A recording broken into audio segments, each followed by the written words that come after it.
정적을 말살하기 위한 정치 보복 법안, 반대하는 국민의 입을 막는 국민 탄압 법안들이 그 어떤 민생 법안보다 앞서서 자리를 차지하고 있습니다. 민노총이 요구하고 개딸들이 지지하는 법안들은 아무리 사회적 반대가 높아도 속전속결로 통과시키고 있습니다. 민주화 이후 대한민국 국회가 이랬던 적은 없습니다. 보수 정권이든 진보 정권이든 과거 여당은 항상 내부에 야당이 존재했습니다. 아무리 대통령이 큰 권력을 가지고 있어도 여당 내의 야당이 중요한 견제 역할을 했습니다.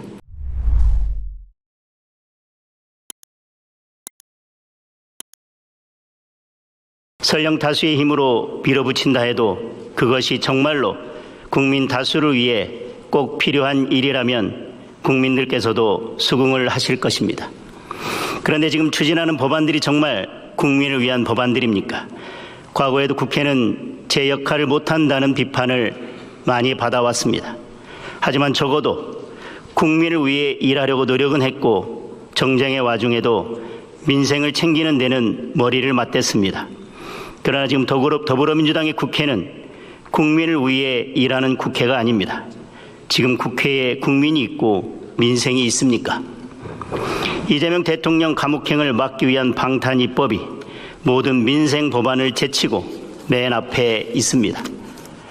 정적을 말살하기 위한 정치 보복 법안, 반대하는 국민의 입을 막는 국민 탄압 법안들이 그 어떤 민생 법안보다 앞서서 자리를 차지하고 있습니다. 민노총이 요구하고 개딸들이 지지하는 법안들은 아무리 사회적 반대가 높아도 속전속결로 통과시키고 있습니다. 민주화 이후 대한민국 국회가 이랬던 적은 없습니다. 보수 정권이든 진보 정권이든 과거 여당은 항상 내부에 야당이 존재했습니다. 아무리 대통령이 큰 권력을 가지고 있어도 여당 내의 야당이 중요한 견제 역할을 했습니다.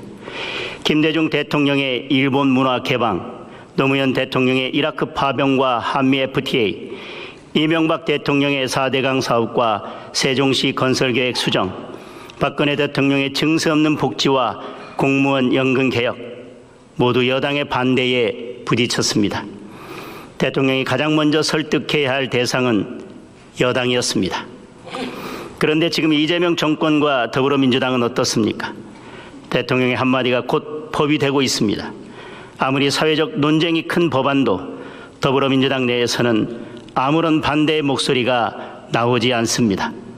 반대하는 기색이라도 비추면 곧장 개딸들의 집중 포화를 받습니다.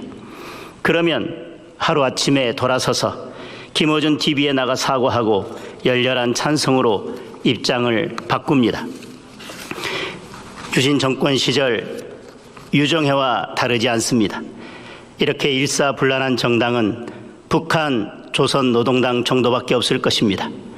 더불어민주당 스스로 독재정권 시절의 거수기 정당, 공산국가의 1인 독재 정당으로 퇴보하고 있는 것입니다. 더불어민주당 전원의 의견이 이렇게 항상 똑같은데 굳이 국회의원이 166명이나 있을 필요가 있나 하는 그런 생각이 듭니다. 투표도 그냥 한 사람이 대표로 하면 되지 않을까 싶기도 합니다.